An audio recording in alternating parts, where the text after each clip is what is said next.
This is the Bahamas Tonight, the Northern Edition. Good evening, all. I'm Shashina Roll. As always, it is so great to have you with us. Topping news: business owners who have not yet signed up for value-added tax or who may still be uncertain about the system of taxation have an opportunity for special training.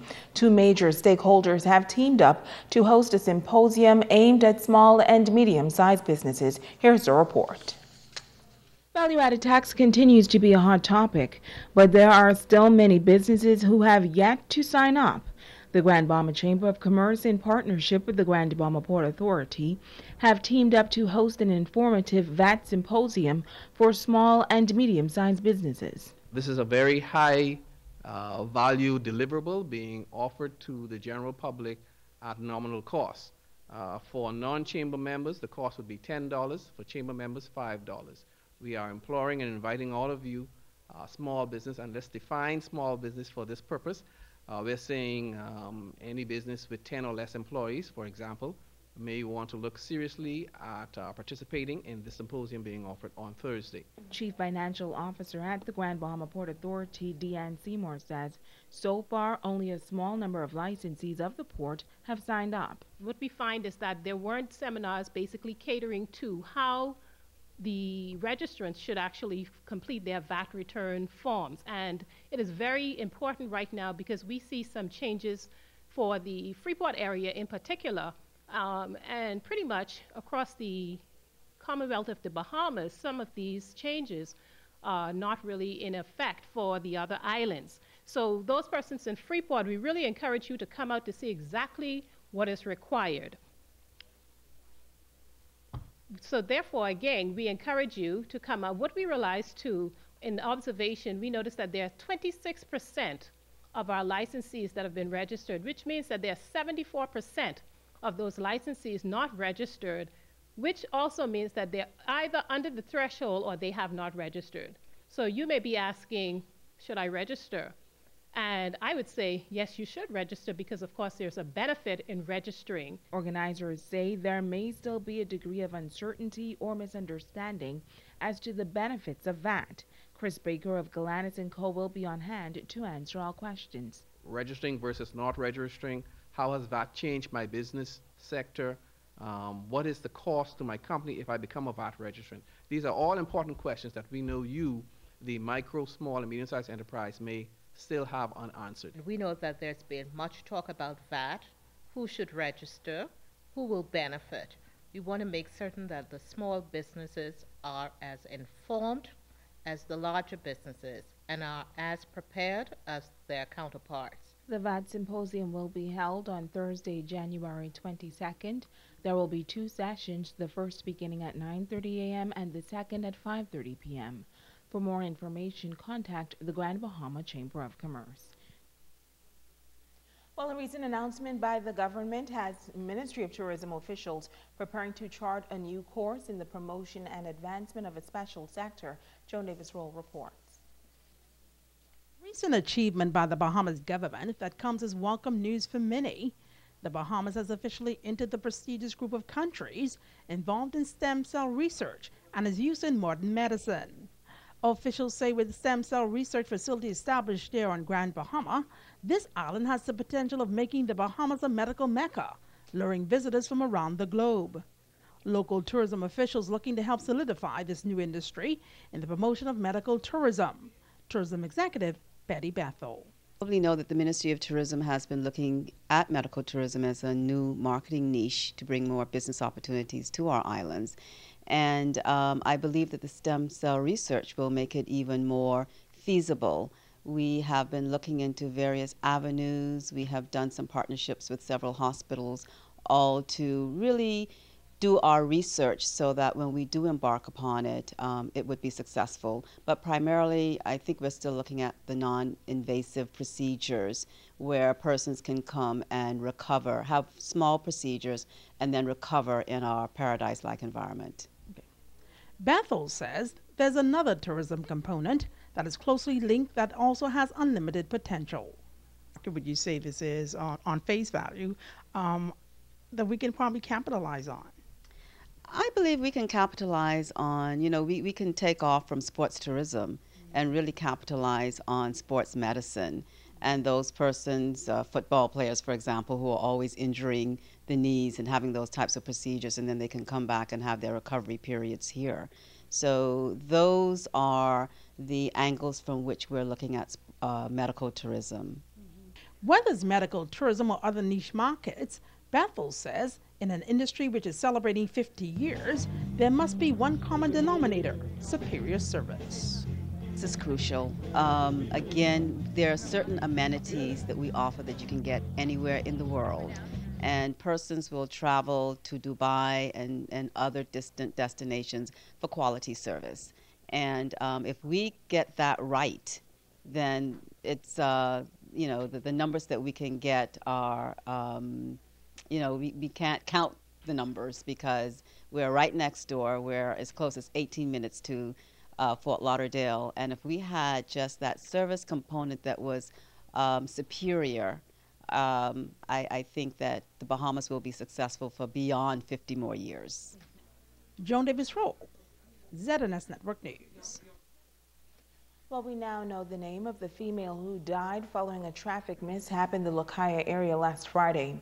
She has been identified as 68-year-old Janet Mitchell of Albatross Circle, wife of legendary entertainer Jay Mitchell. Police say Mitchell was driving a white Ford Explorer west along Seahorse Road when she was reportedly observed slumped over the steering wheel. Reports say her vehicle then crashed into a tree. She was taken to hospital and pronounced dead on arrival.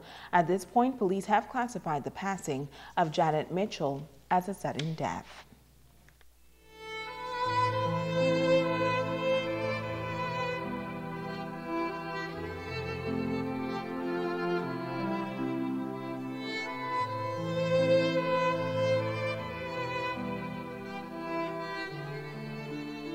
It has been 1 week since the passing of honorary chairman of the Grand Bahama Port Authority, Sir Jack Hayward, and we've heard many reports about the significant contributions this developer and philanthropist made to Grand Bahama.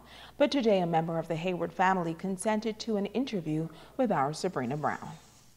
Speaking publicly for the first time since his father's passing, Rick Hayward told ZNS News that the family has received much love and support from Bahamians, and they are grateful. He says Grand Bahama was special to his father, and it was this island that helped to create the success he enjoyed. We must all not forget that although my father had many passions and gave money away and was involved in many things all over the world, it is because of Grand Bahama, Freeport, that he could do all those things, and all the Bahamian people that joined together and to make the whole success that he could actually carry out all the philanthropic things that he did. And I think that to be remembered like that is would be wonderful as far as I'm concerned. I always thought he should become a Bahamian. Rick says his father no doubt left a rich legacy, having touched all sectors of society. He vowed to keep his father's dream alive, beginning with a commitment to the Jack Hayward High School, of which Sir Jack was the patron. We've got to do some tarmacking here. We've got to get some buses for the Jack Hayward High School, and we've got to get a new band. So it'll carry on and as he would wish. So and everything will be supported the same way, and I hope that his legacy just carries on the way he'd like it. ZNS News asked Rick if he plans to become more involved in Grand Bahama going forward. I'd like to give a very low profile, but I would very much like to take up the reins from him on more of his charities and all things like that. I don't think I'll get involved in the work in Port Authority. I'm too old for all that, although he never retired. The Haywards are now preparing to bid farewell to their patriarch, as funeral arrangements are now being made for his hometown in Wolverhampton, England. He will be a church service on the 3rd of February in Wolverhampton, and then he will be cremated, and his ashes will be spread over a few of the things that he wanted, which will be one is Lundy Island, one is the SS Great Britain, one is home in England, Freeport is going to have ashes spread. I don't quite know how I'm going to do that, but I shall raise it when we have a windy day, and also the Molyneux Stadium, which is where the headquarters of the Wolverhampton Wanderers. Sabrina Brown, ZNS Network News. Thanks, Sabrina. Well, Rick Hayward was attending a special memorial service at the Jack Hayward High School this morning at the institution that was named in his father's honor. The school was officially commissioned by the government back in 1998. As we hear in this report, the school family went all out this morning to pay tribute to their patron. I can only imagine what it would be like when I walk by your side.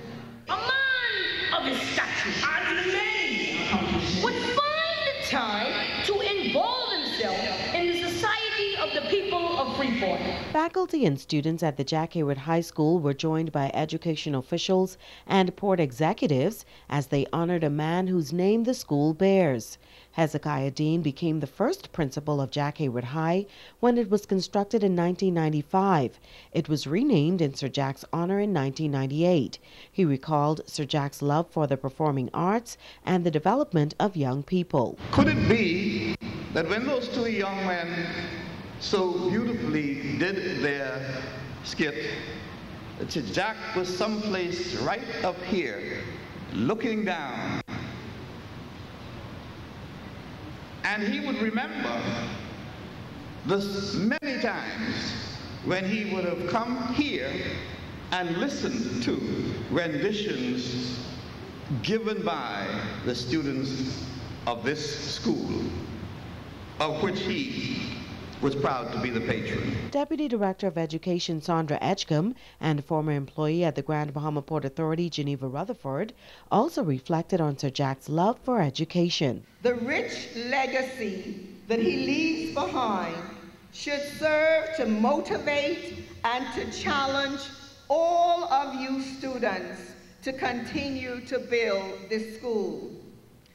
Let his passion grade 12, let his passion grades 9, 10, and 11, and his strong beliefs and willingness of hard work to realize his goals and to be successful remain alive in the life of each of you. In my work at the Grand Bahama Port Authority, managing over 100 tertiary level scholarships, in excess of $12 million spent over the years that I was managing it, I must say that thousands have benefited from the generosity of Sir Jack as a major shareholder of the Grand Bahama Port Authority and the Development Company.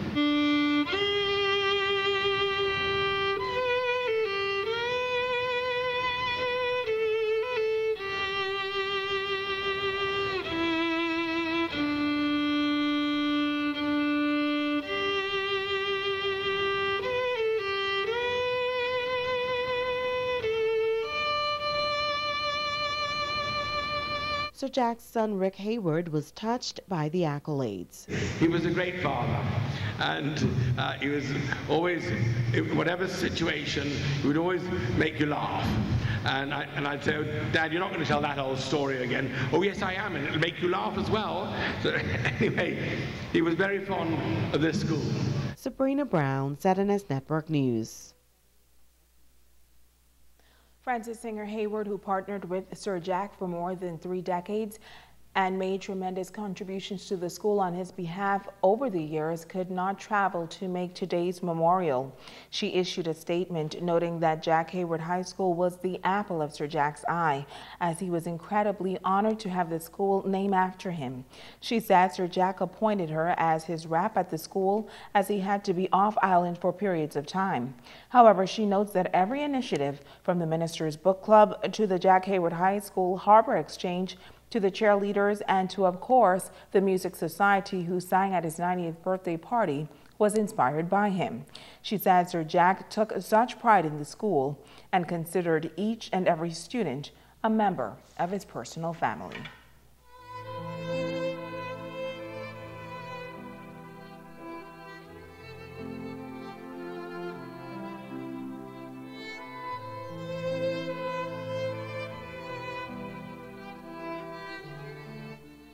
Stay with us. We have more news on the other side of this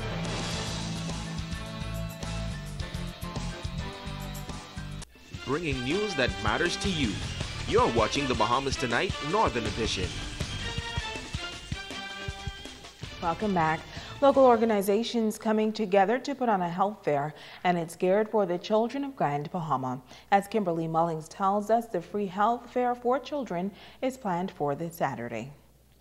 Executive Director of Sir Charles Hayward Library, Geneva Rutherford, says the timing is perfect to host the fair.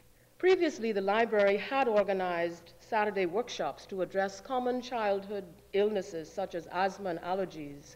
And during the summer camp, where we noted a number of our children with a number of childhood illnesses, we addressed many topics such as nutrition, dental health, and first aid.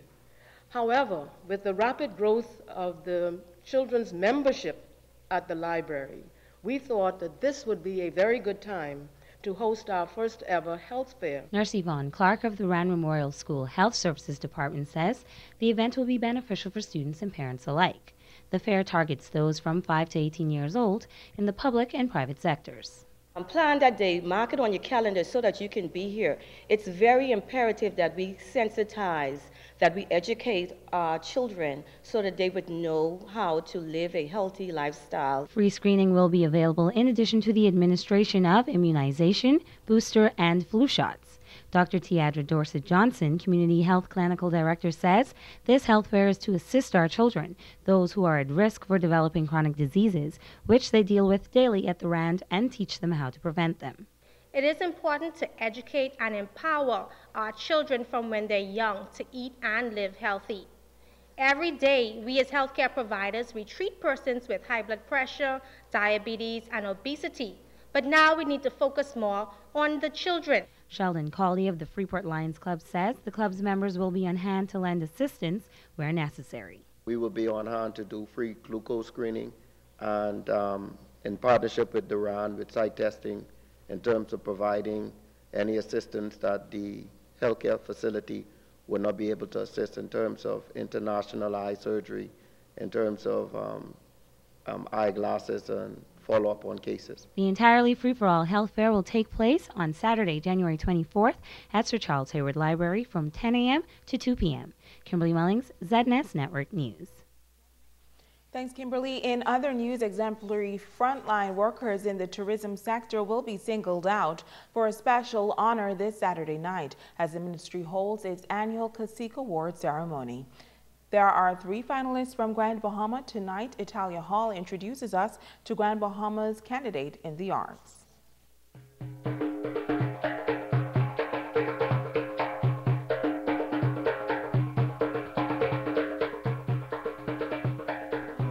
Choir, an internationally known group to many, has represented the Bahamas in a major way with their unique performances on stages all over the world. The brain behind it all is artistic director Kevin Tomlinson, who has recently been nominated for a Cacique Award. Tomlinson says the choir is just not about singing, but seeks to mentor the youth in the country. And although he is thankful for the recognition, it's not about him. There's a bigger picture. And if I had my way, I really don't need awards or recognition and things like that. I just seeing the product, I should say, my children, just seeing the effect that we have and what we're doing. You know, we're getting ready to, we've started to work on the renovation process there with the Louis Satori building on East Sunrise Highway. And to see the community coming together, people calling me up, what do you need? You need this, you need that? I want to be a part of this. I want to be a part of that. That's a reward for me. Tomlinson says many more Bahamians should step up to the plate and make a difference in our country. I took on a project with a group of kids, and I just did it. And 5 years later, it's exploding. Could you imagine what would happen if every one of us decide, you know what, I'm going to invest some time into the lives of young people. You never know where it will go. I'm excited that a group of young kids with their energy, their positive vibrations, they are having a tremendous effect on this wider community, and persons are responding to it. The Grand Bahama Youth Choir also has a major initiative planned for 2015. We're getting ready to do a tour that's going to be unbelievably fantastic, starting from in Miami, moving up into Tennessee. All are very high-end media tours, and it's going to be a great promotional for the choir as well as for Grand Bahama. Also, I just had a meeting today with a rep from the Ministry of Tourism, and they're getting ready to launch something with the choir, and I'll wait for them to announce that. But the whole idea is a group of kids are now being used as ambassadors to promote, the Bahamas, but in particular, Grand Bahama. The Ministry of Tourism Cacique Awards program is scheduled for January 28th in the nation's capital. Reporting for ZNS Network News, I'm Natalia Hall. Gotta love that choir. Stay with us. Ricardo Lightborn is up next with a check on sports.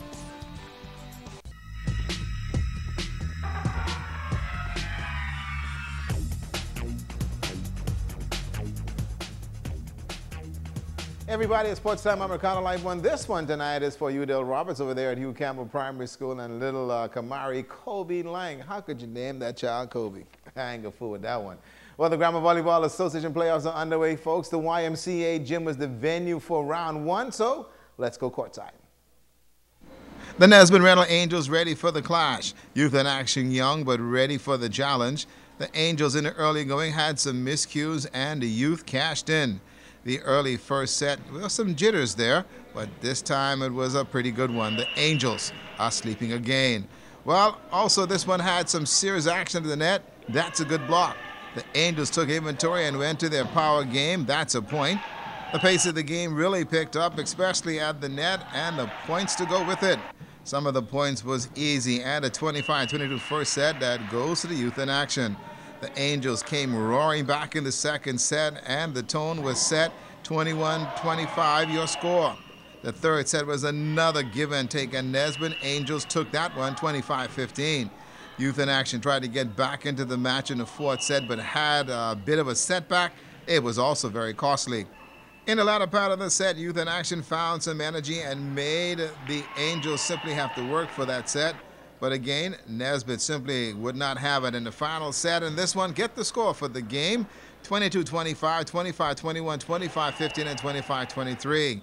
In the men's affair, the Young Gunners took on the GT Defenders. The Defenders was all business from start in the first set, 25-21 your score.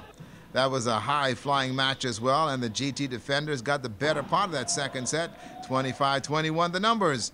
The GT Defenders took the match. Here's your score, 25-21, 25-21, 25-18, and also a one-game lead in the series. And other games for you, it was the starter specialist. They defeated the Pleasant All-Star 25-21, 25-20, 20-25, and 25-22. That's the ladies' affair. Youth in action over Nesbitt Reynolds as well, 25-20, 24-26, 25-22, and 25-21 as far as that series. That's all tied up, folks. And the GB Sharks, the Shipyard guys, they defeated the Tennessee Spikers 25-27, 21-25, 25-15, 25-20, and 15-12. Not bad as far as volleyball. Now, does the name Destiny Walker ring a bell? Well, you see, Destiny Walker is a senior at Lake High Preparatory School, and she's averaging great as far as basketball is concerned. She's averaging 25 points a game and a GPA of 3.68. Let me tell you, she's also a daughter of former national basketball team player Sharon Smith, and listed as ESPN number 17 hoops as far as recruits. Destiny scored 2,000 career points and Oxley in her senior year, and she's the Florida Dairy Farm Classic 4A Player of the Year. She was recruited by over 50 Division I schools, and her choice September 29th was to commit verbally to University of North Carolina. Well, Notre Dame, Penn State, South Carolina, University of Florida, Florida State, Louisville, Virginia, Duke, all went after Destiny. Sharon Smith, little girl, actually has simply grown up playing basketball at the St. George's Gymnasium, and also she will be attending UNC. Like who else?